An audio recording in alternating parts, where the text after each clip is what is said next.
I always thought Clara was the kind of woman who could light up a room without trying.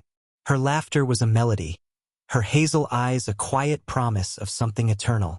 We'd been married for 12 years, built a life in a modest house on the edge of town, surrounded by whispering pines and a creek that sang through the seasons. I'm James, a carpenter by trade, hands rough from years of shaping wood into things that last. Clara worked at the library, her days filled with the soft rustle of pages and the hushed voices of people seeking stories. Our life wasn't perfect, but it was ours. Steady, predictable, like the rhythm of a heartbeat. That rhythm faltered the day I found the note. It was tucked inside her coat pocket, a coat she hadn't worn since last winter. I'd been looking for my keys, fumbling through the closet, when my fingers brushed against a folded scrap of paper. Curiosity tugged at me, and I unfolded it. The handwriting wasn't hers, too sharp, too jagged. Meet me at the Ridge, 7 p.m. Don't be late. No name, no signature, just those words staring up at me like a stranger's face. My stomach twisted, but I told myself it was nothing. Friend, maybe. Coworker. Clara didn't keep secrets. Not from me. The Ridge was a local spot, a jagged outcrop overlooking the valley where folks went to watch sunsets or steal quiet moments. I'd taken Clara there years ago, back when we were still dizzy with each other. The thought of her going there now with someone else gnawed at me. I shoved the note back into the pocket and waited for her to come home. She did, her cheeks flushed from the autumn chill, her smile as warm as ever. "How was your day?"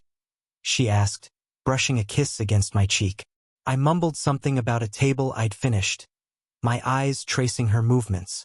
She didn't mention the Ridge. She didn't mention anything unusual. But that night, as she slept beside me, her breathing soft and even, I lay awake, the note burning a hole in my mind. The next day, I couldn't shake it. I called in sick, something I never did, and drove to the library during her shift. I parked across the street, watching through the windshield as she moved behind the counter, her hair tied back in a loose bun. She looked like my Clara, the woman I'd vowed to love forever. But then he walked in, a man I didn't recognize, tall and lean, with a face carved from arrogance. He leaned over the counter, whispering something that made her laugh, a laugh I hadn't heard in months. My hands tightened on the steering wheel. When he left, she glanced at the clock. 6:45 p.m., 15 minutes until the Ridge. I drove there first, parking my truck behind a cluster of trees, out of sight. The air was crisp, the sky bleeding orange as the sun dipped low. At 7:02, her car rolled up, dust trailing behind it. She stepped out wearing that same coat, and he was there waiting, him, the man from the library. They didn't see me. I watched as he pulled her close, her hands sliding up his back like they belonged there. My chest caved in, the world tilting under my feet. This wasn't a misunderstanding. This was my wife, my Clara, giving herself to someone else in a way I hadn't known she still could. I didn't move from my hiding spot. Not then. My body felt like it was made of lead, heavy and useless, pinned beneath the weight of what I'd just seen. Clara's lips pressed against his, her fingers tangling in his hair. It played over and over in my head, a cruel loop I couldn't stop. The man's hands roamed her back, possessive, familiar, like he'd done this 100 times before. They stayed there on the Ridge for 20 minutes, maybe more, their silhouettes framed against the dying light. When they finally parted, she got into her car and drove away. He lingered, lighting a cigarette, the glow of it mocking me from across the distance. I waited until he left too, then stumbled back to my truck. The drive home was a blur, my mind racing faster than the engine. How long had this been happening? How many nights had she come home to me, her smile a mask, while she carried him in her thoughts?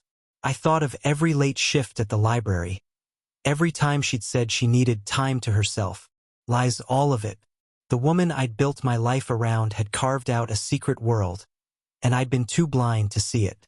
When I walked through the door, she was in the kitchen, humming softly as she stirred a pot of soup. The normalcy of it, her apron, the steam rising from the stove, felt like a slap. "You're late," she said, glancing over her shoulder with a teasing grin. "Work keep you?" I nodded, my throat too tight to speak. I sat at the table watching her, searching for a crack in the facade. There wasn't one. She was perfect, flawless, the same Clara who'd promised me forever. But now I knew better. That night I couldn't sleep again. I slipped out of bed and went to the garage, where I kept my tools. The familiar smell of sawdust and oil grounded me, gave me something to hold on to. I needed answers, but I didn't trust myself to confront her. Not yet. Instead, I started digging. Her phone was on the nightstand, but I'd never been the type to snoop. Now, though, it felt like my only lifeline. I waited until dawn, when she was in the shower, and unlocked it with the code I'd seen her use 1,000 times. Our anniversary. The irony stung. There were no texts from him, no obvious trail. She was smarter than that. But her photos told a different story. Hidden in a folder labeled work, I found pictures, selfies of her and him, grinning at the camera, their faces too close. One showed them at the ridge, her head on his shoulder. Another was indoors, a dimly lit room I didn't recognize, her arms around his neck. My hands shook as I scrolled, each image a knife twisting deeper. I put the phone back before she noticed, but the damage was done. I couldn't unsee it. The next few days I played my part. I kissed her goodbye in the morning, ate the dinners she cooked, nodded at her stories about the library. But inside, I was unraveling. Every glance she gave me felt like a lie, every touch a betrayal. I started following her, discreetly at first, waiting outside the library, tracking her car when she left. She met him twice more that week, always at the ridge, always after dark. I didn't confront them. I wasn't ready. Instead, I watched, cataloging every detail. The way he lit her cigarette, the way she leaned into him like he was her gravity. I needed to know who he was. One evening, I tailed him from the ridge to a bar on the outskirts of town. He parked his sleek black car, too expensive for this place, and went inside. I followed, keeping my cap low, blending into the crowd. His name was Ethan. I learned from the bartender, a guy who tipped well and flirted with anything that moved. He worked at the community college, some adjunct professor with a reputation for charming his students. Clara wasn't a student, but she didn't need to be. She'd always had a thing for clever men, the kind who could talk circles around you. I'd never minded until now. Back home, I dug deeper. The internet gave me his full name, Ethan Carver. A quick search pulled up his faculty page, his smug face staring out from a photo. He taught literature of all things. I pictured him reading poetry to her, his voice smooth and low, while I was out here splitting logs. The thought made me sick. But it wasn't enough to know who he was. I needed to understand why. What did he have that I didn't? What had I missed? Clara noticed I was off. "You okay?" she asked one night, her hand resting on mine across the table. I wanted to pull away, to scream, to demand answers. Instead, I forced a smile. "Just tired," I said. She bought it or pretended to. That's when I decided I couldn't keep pretending forever. I had to act. Not confrontation, not yet, but something colder, something permanent. Revenge was taking shape in my mind, a dark seed rooting itself deep. I didn't know what it would look like, but I knew it would hurt her the way she'd hurt me. The garage became my sanctuary. After Clara went to bed, I'd sit there for hours, surrounded by my tools, plotting. I wasn't a violent man, never had been, but the betrayal had woken something in me, something sharp and unforgiving. I didn't want to just end things with a shouting match or a divorce. That was too easy, too clean. She'd walk away with half of everything, maybe even with him, and I'd be left picking up the pieces. No, I wanted her to feel the weight of what she'd done, to carry it like a stone around her neck. I started small, gathering pieces of their secret life. I drove to the ridge again, this time in daylight, and scoured the area. They'd left traces, cigarette butts, a hairpin of hers glinting in the dirt. I collected them like evidence, though I wasn't sure what for yet. Back home, I hid them in a lockbox under the workbench, a private archive of her infidelity. Felt strange, almost obsessive, but it kept me sane. Each item was a reminder that this wasn't a nightmare I'd wake up from. It was real, and it was mine to deal with. Ethan became my next focus. I watched him more closely, learning his routines. He lived alone in a rented house near the college, a modern place with big windows and no curtains, like he wanted the world to see him. I parked down the street one night, watching as he came home, a bottle of wine in hand. Another night, I saw her car there, just for an hour before she sped off back to me. That was the moment I realized how deep this went. It wasn't just stolen moments at the Ridge. She was living a double life, slipping between us like it was nothing. I needed leverage, something to use against them. I couldn't touch Ethan, not physically, but I could ruin him. At the bar, I'd overheard whispers about his reputation with students. Nothing concrete, just rumors, but rumors could grow if you fed them. I started asking around, casually, at the hardware store, the diner, anywhere people talked. Heard that professor's a bit too friendly. I'd say, planting seeds. Word travels fast in a small town. I didn't care if it was true. I just needed it to stick. Clara, though, she was trickier. I couldn't destroy her the same way. She was still my wife, still the woman I'd loved for over a decade. But that love was rotting, turning into something else. I started testing her, dropping hints to see how she'd react. Saw a nice car at the Ridge today. I'd say, watching her face. She'd smile, change the subject, never flinch. She was good, too good. It only fueled my resolve. Whatever I did, it had to be unexpected, something she'd never see coming. By the end of that month, I had a plan, or at least the bones of one. It wasn't fully formed, but it was cruel, deliberate, and it would hit them both where it hurt most. I'd stopped sleeping altogether. My nights spent in the garage, sketching ideas on scraps of paper I burned afterward. Clara noticed the distance between us, but she didn't push. Maybe she was relieved. Maybe she thought I was too broken to suspect anything. Either way, her ignorance gave me room to work. I decided to start with Ethan. His weakness was his pride. His job, his charm, the way he carried himself like he was untouchable. I couldn't prove he'd crossed lines with students, but I could make people wonder. I printed flyers, anonymous and vague, hinting at inappropriate behavior by a certain professor. I left them around town, on car windshields, in the library's return bin, even slipped one into Clara's purse. She'd find it eventually, and she'd know who it was about. Let her sweat, I thought. Let her wonder if I knew. The flyers worked faster than I'd expected. By the next week, I heard murmurs at the diner. Parents grumbling, locals speculating. Ethan's name came up, quiet at first, then louder. I watched him at the bar one night, his usual swagger gone, replaced by a tense jaw and darting eyes. Good. He was feeling it. Clara felt it too. She came home one evening, her face pale, clutching one of the flyers. "Have you seen this?" she asked, her voice unsteady. I shrugged, playing dumb. "People talk," I said. She didn't press, but I saw the fear in her eyes. For the first time, she looked vulnerable. That vulnerability was my opening. I started leaving little traps. Her hairpin on the kitchen counter, a cigarette but in her car. She'd find them and freeze, her excuses fumbling. "Must have fallen out of my bag," she'd say. Or, "I don't know where that came from." I didn't argue. I just watched her squirm, letting the guilt eat at her. She didn't know how much I knew, and that uncertainty was my weapon. But it wasn't enough. I needed something bigger, something that would break them both. I kept digging, kept planning, the garage my war room. The lockbox grew heavier, photos, notes, bits of their affair I'd scavenged. I wasn't sure how I'd use it all, but I knew I would. This wasn't about forgiveness anymore. It was about justice, my justice. And it was coming, slow and cold and inevitable. The garage had become more than a sanctuary. It was my crucible, where every splinter of pain hardened into purpose. I'd stopped pretending with Clara, not entirely, but enough that she felt the shift.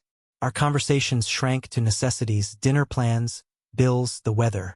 She'd look at me sometimes, her eyes searching, but I'd turn away, letting the silence grow thick between us. I wanted her to feel it, the slow bleed of our life together, without knowing why. Not yet. The lockbox under the workbench was my anchor, its contents a map of her betrayal. Every night, I'd add something new. A receipt from a cafe I knew she'd visited with him. A strand of her hair I'd found on his car's headrest when I'd crept close one night.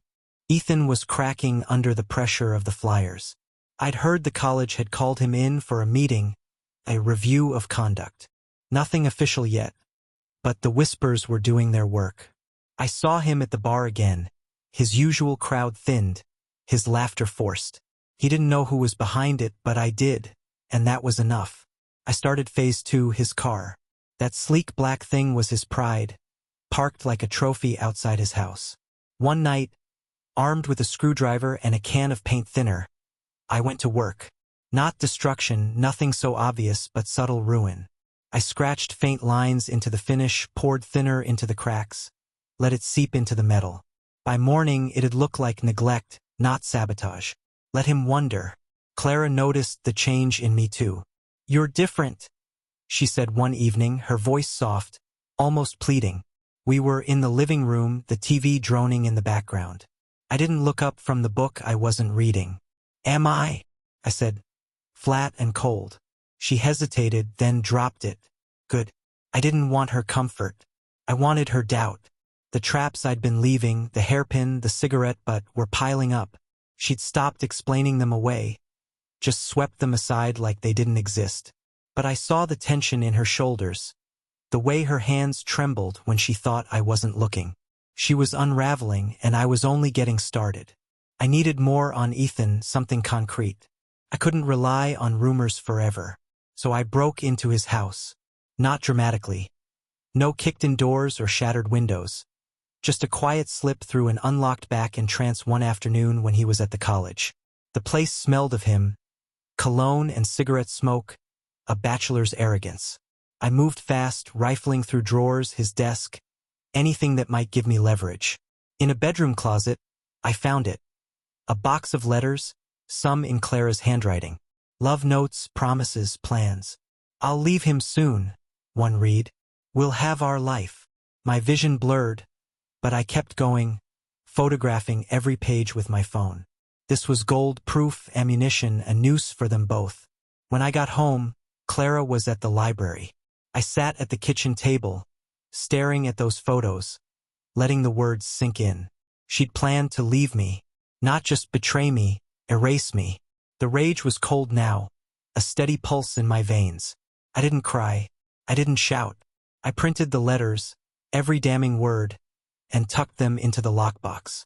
They'd be the heart of my revenge, but I wasn't ready to use them yet. I needed the perfect moment, the perfect stage. This wasn't just about hurting her anymore. It was about dismantling everything she thought she could have. The days blurred into a rhythm of watching and waiting. I followed Clara more openly now, not caring if she spotted me. She didn't, too wrapped up in her secret world to notice the shadow I'd become. I tracked her to Ethan's house again, saw her slip inside like it was home. I didn't stay long, just enough to confirm what I already knew. Back in the garage, I spread the letters across the workbench, reading them until the words burned into my skull. She'd written about me in one, called me distant, stuck. She'd told Ethan I didn't see her anymore. Funny how she'd twisted it, made me the villain for loving her too quietly. Ethan's car was a mess by then. The paint thinner had done its job, the finish peeling in ugly patches. I'd added more scratches, deeper ones, when he was out. Petty, maybe, but it felt good to chip away at his veneer. The college rumors were growing too, students avoiding his classes, parents calling the dean. I'd mailed an anonymous tip to the administration, vague but pointed, with a photocopy of one of Clara's letters stripped of her name. Let them dig, I thought. Let him squirm. He didn't deserve the life he'd built, not if he thought he could take mine. Clara started pulling away. She'd come home later, her excuses thinner. Book club ran long, she'd say, or I stopped for coffee. I didn't challenge her. I just nodded, letting her think she was safe. But I was building something bigger now. The letters were my cornerstone, but I needed more. A way to expose them without losing everything myself. Divorce would have been simple, but it wouldn't sting enough. I wanted them humiliated, stripped bare for the world to see. So I planned a gathering, a quiet anniversary party for us. Nothing grand, just friends, family, a few of her library coworkers. The perfect trap. I sent the invitations myself, handwritten, personal. Clara was surprised but pleased. 12 years, I said, forcing a smile. Worth celebrating. She agreed, oblivious to the edge in my voice. I spent the next week preparing. Not the food or the decorations, but the reveal.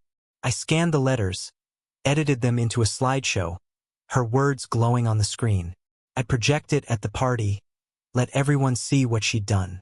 Ethan wouldn't be there, but she'd know it was about him. She'd feel the weight of every eye on her, every whisper. It was cruel, yes, but it was fitting. The night before the party, I tested the setup in the garage. The projector hummed, casting her promises to Ethan across the wall. I'll leave him soon. You're my everything. I watched it loop, my hands steady now. This was control, this was power. Clara slept upstairs, unaware, while I polished the blade of my revenge. It wasn't enough to ruin her marriage. I wanted her soul laid bare, her secrets a public wound. And Ethan, he'd feel it too when the town turned on him for good. The morning of the party, Clara was all nervous energy, flitting around the house in a dress I hadn't seen before, deep green, clinging to her in a way that used to make my heart race. Now it just reminded me of him. You sure you're up for this? She asked, adjusting a vase of flowers on the table. I nodded, my face a mask. Wouldn't miss it, I said, and she smiled, oblivious. Guests arrived slowly, her sister, my old friend Tom, a handful of library folks who'd always liked me. I played the host, pouring drinks, laughing at jokes, while the projector sat hidden in the corner, wired and ready. I'd timed it for after dinner, when everyone was relaxed, a little loose from wine. Clara glowed, basking in the attention, telling stories about our early days. I let her talk, let her build the illusion. Then I stood, clinking my glass with a spoon. A toast, I said, my voice steady. To 12 years, and to the truth. She beamed at me, raising her glass. The room quieted. I flicked on the projector, and there it was, her handwriting, her words, filling the wall behind her. I'll leave him soon. Gasps rippled through the crowd. Clara's glass slipped, shattering on the floor. She froze, her eyes darting from the screen to me. James, what? She started, but I cut her off, advancing the slides. You're my everything, the next one read. Whispers turned to murmurs, then silence. Her sister stood, mouth open. Tom looked at me, confused, then back at her. I didn't say a word, just let the letters speak, each one a hammer blow. Clara's face crumpled, tears welling, but I felt nothing. This was her doing, her choice, and now she'd live it in front of everyone she knew. She bolted from the room, the back door slamming behind her. Guests milled awkwardly, some leaving, others staring at me like I'd lost my mind. I turned off the projector, the wall blank again, and poured myself another drink. Tom cornered me later, his voice low. You sure about this, man? This is heavy. I shrugged. She made her bed, I said. He didn't argue. The house emptied out, leaving me alone with the wreckage, broken glass, half-eaten food, and the echo of her shame. She didn't come back that night. I didn't care. Phase 1 was done. The next day, word spread. Small towns thrive on scandal, and this was a feast. Clara's coworkers called, fishing for details. Her sister left a voicemail, furious, demanding answers. I ignored them all. Ethan's name surfaced too. Someone recognized the him from the letters, pieced it together. The college suspended him pending investigation. His car, already a ruin, was towed, vandalism, they said. I smiled at that, knowing my hands had left no trace. The trap was tightening, and they were both caught. Clara showed up the next morning, eyes red, hair a mess. She stood in the doorway, clutching her purse like a shield. We need to talk, she said, her voice raw. I let her in, not because I wanted to hear her, but because I wanted to see her break. She sat on the couch, hands twisting in her lap. I'm sorry, she started. the words spilling out. It was a mistake. Ethan. It didn't mean anything. I laughed, a sound that startled her. Didn't mean anything? I said, leaning forward. You wrote him letters, Clara. You planned a life. Her mouth opened, then closed. She had no defense. I didn't yell. I didn't need to. The slideshow had done the work. Her shame was public now, her secret a stain she couldn't wash out. Why? I asked, not expecting an answer I'd believe. She mumbled something about feeling unseen, unloved. You stopped trying, she said, daring to meet my eyes. I stood, towering over her. I stopped trying? I built this life for us. You tore it down. She flinched, but I wasn't done. Get out, I said, pointing to the door. She left, tears streaming, and I locked it behind her. Ethan was next. The college fired him that afternoon. Official word came through a friend who worked there. The investigation had found inappropriate correspondence. Thanks to my tip, his reputation was ash, his charm useless. I drove by his house that night, saw the for rent sign already up. He was packing, fleeing the wreckage I'd made. Good riddance, I thought, but it wasn't enough. I wanted him to know it was me, to feel my hand in his ruin. So I mailed him a package. Copies of the letters, a photo of his ruined car, and a note. You took what wasn't yours. Now you've lost everything. Clara didn't call again, but her sister did, raging about how I'd humiliated her. She's broken, she said. You didn't have to do that. I hung up mid-sentence. Broken? She'd broken me first, hollowed me out with every lie. I didn't feel guilt, just a cold satisfaction. The town kept talking, the story growing with every retelling. Clara moved in with her sister, I heard, avoiding the library, avoiding everyone. Ethan vanished, his name a cautionary tale. Phase 2 was complete, but the fire in me wasn't out. I wanted more. I went back to the garage, the lockbox still there, its contents a testament to my victory. But victory felt hollow without a final blow. I started planning again. Something bigger.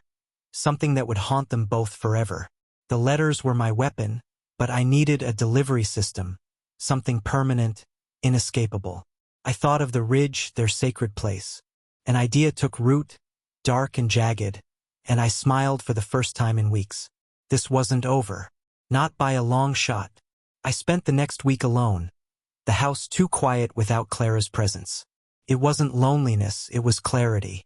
Every creak of the floorboards, every empty chair, reminded me of what she'd thrown away.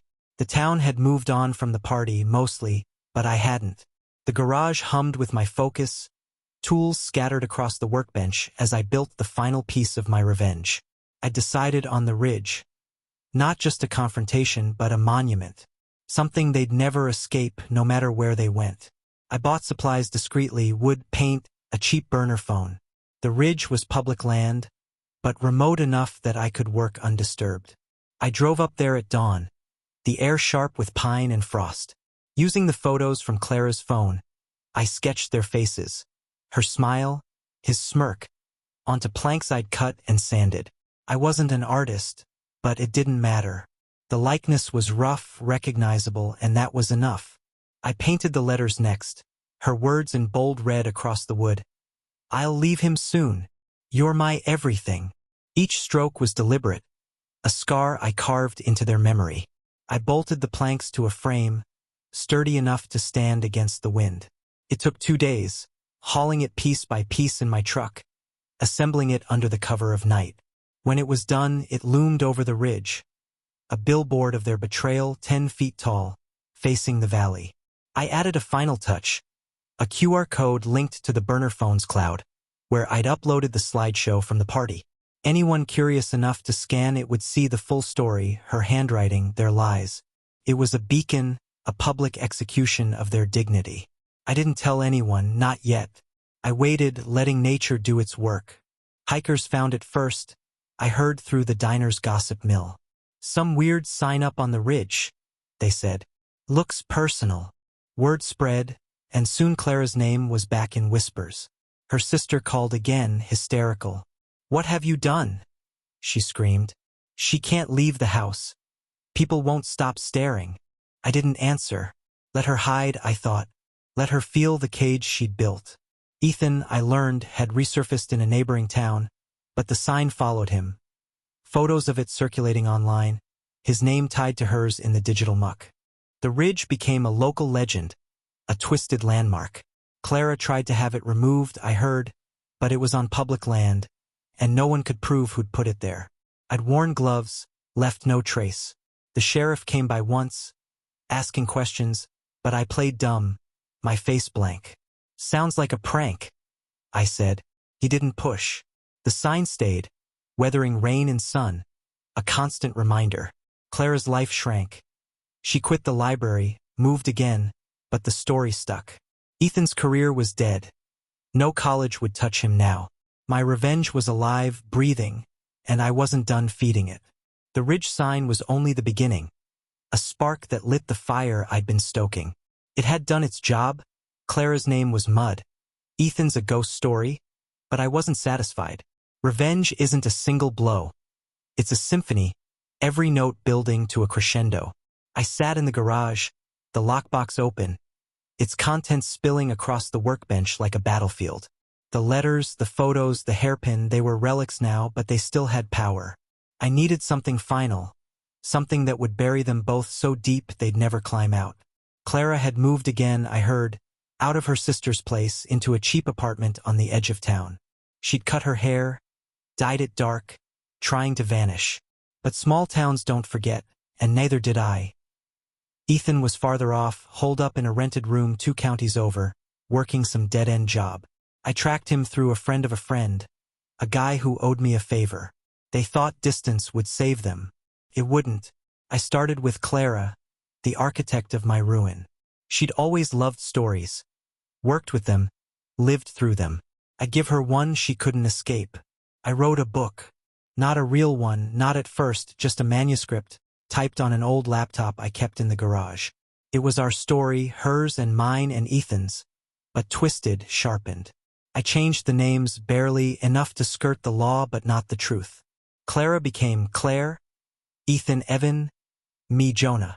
Every detail was there. The ridge, the letters, the way she'd slipped between us. I poured months into it, every word a blade. When it was done, I printed copies, cheap staple things, and left them around town. Libraries, coffee shops, the diner. No author name, just the title, The Faithless Wife.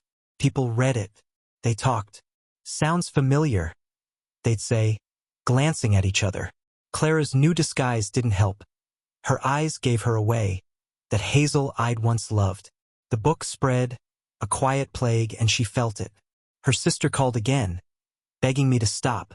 She's falling apart, she said. She doesn't eat, doesn't sleep. I hung up, unmoved. Falling apart was the point. Ethan got wind of it too. Someone mailed him a copy, and signed. I smiled at that, imagining his face as he read his own shame. The book wasn't art. It was a weapon, and it hit them where it hurt most.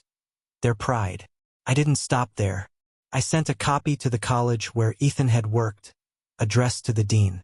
Another to his new boss, a greasy mechanic who wouldn't care but might laugh. Clara's landlord got one too, slipped under his door. Let them drown in it, I thought. Let them see their story everywhere they turned. The ridge sign was a monument.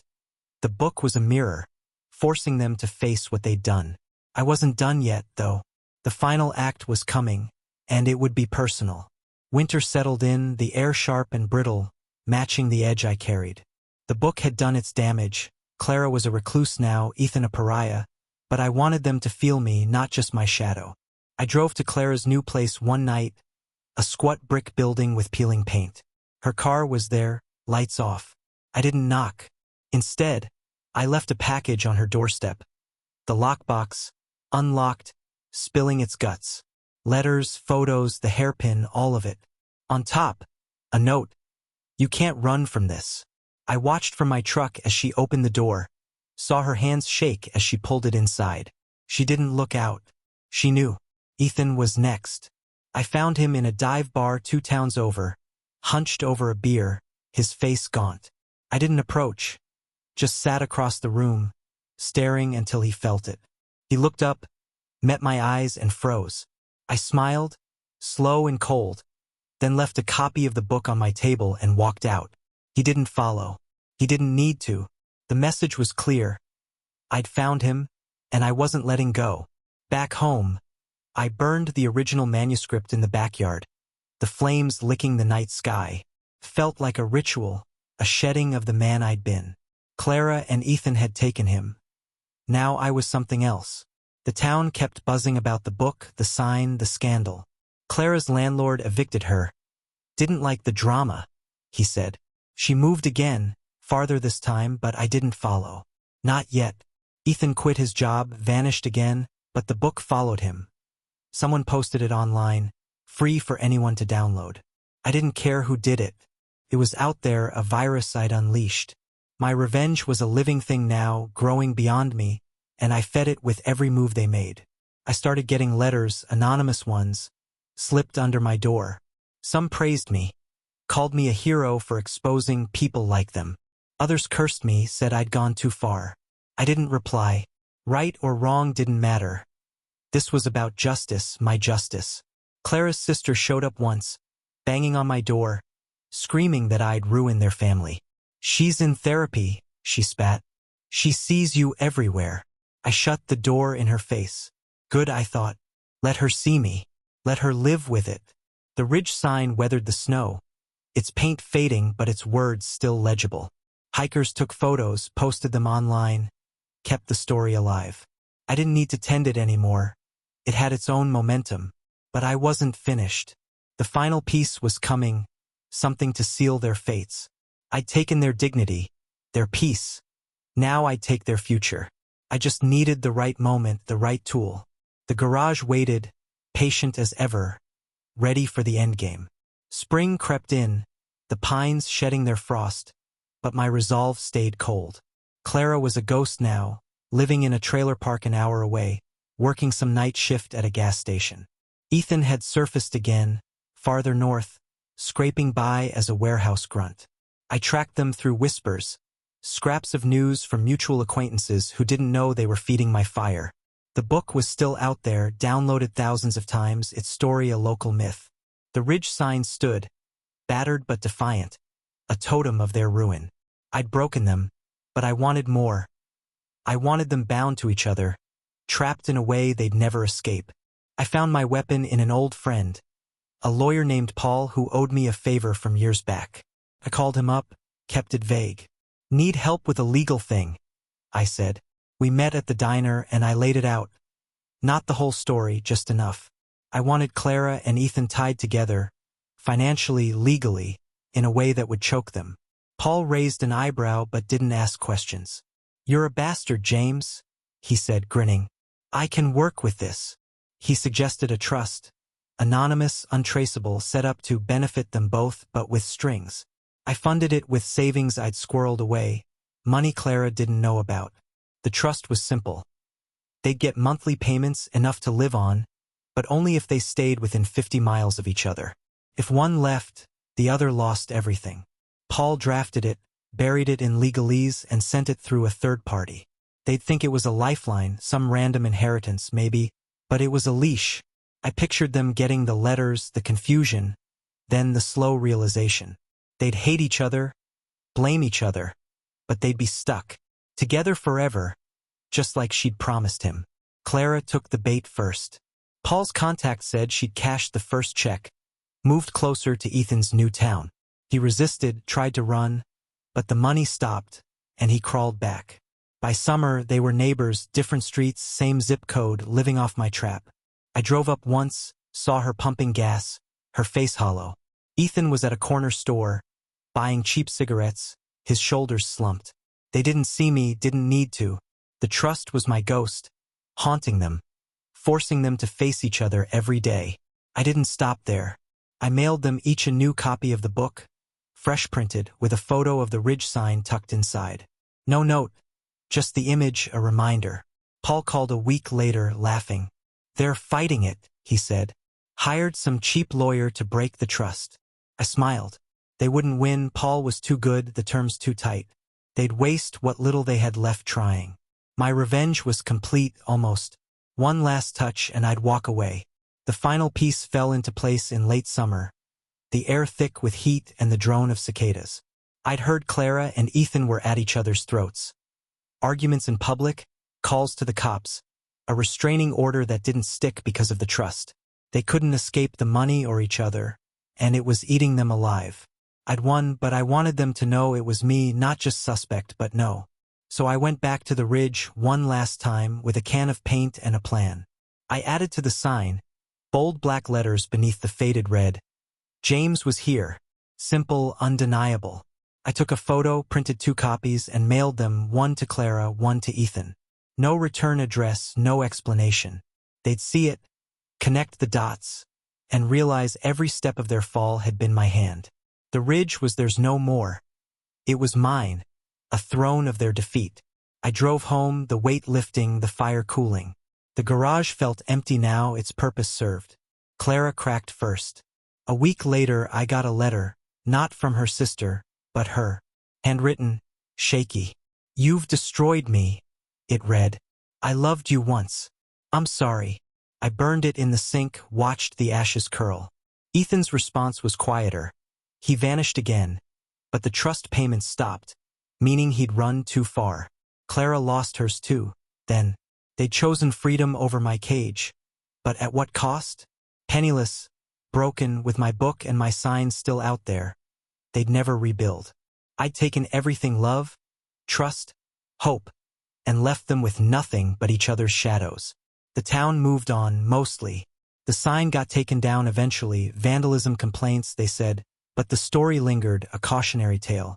I sold the house, moved to a cabin up north, started over. People asked about Clara sometimes, curious. "She's gone," I'd say, and leave it at that. The lockbox stayed with me, a keepsake, but I didn't open it anymore. It was done. I'd carved my justice into their lives, and it would stay there, a scar they'd carry forever. I didn't feel joy, not exactly, just a quiet peace. The man I'd been was gone, burned away in the crucible of her betrayal. What was left was harder, colder, but mine. I'd built things once, tables, chairs, a life. Now I'd built ruin, and it stood as tall as anything I'd ever made. Clara and Ethan were footnotes now, tethered to my story, not the other way around. I was free. Fall came to the cabin, the leaves a riot of gold and red, the air crisp with renewal. I worked again, simple jobs, fixing porches, building shelves, my hands steady on the wood. The past was a distant hum, the rage spent, the revenge complete. Clara and Ethan were out there somewhere, fractured, but I didn't track them anymore. I didn't need to. The trust had collapsed when they broke its terms, leaving them with nothing but the wreckage I'd crafted. The book still floated online, the ridge photos a fading echo. My mark was permanent, etched into their lives like a brand. I got a call one day, unexpected. Tom, my old friend, checking in. "Heard Clara's in a bad way," he said, cautious. "Living rough, some shelter down south. Ethan too, last anyone knew." I listened, said nothing. "You okay with that?" he pressed. I looked out the cabin window, the forest stretching endless and quiet. "Yeah," I said. "I am." He didn't push, just wished me well and hung up.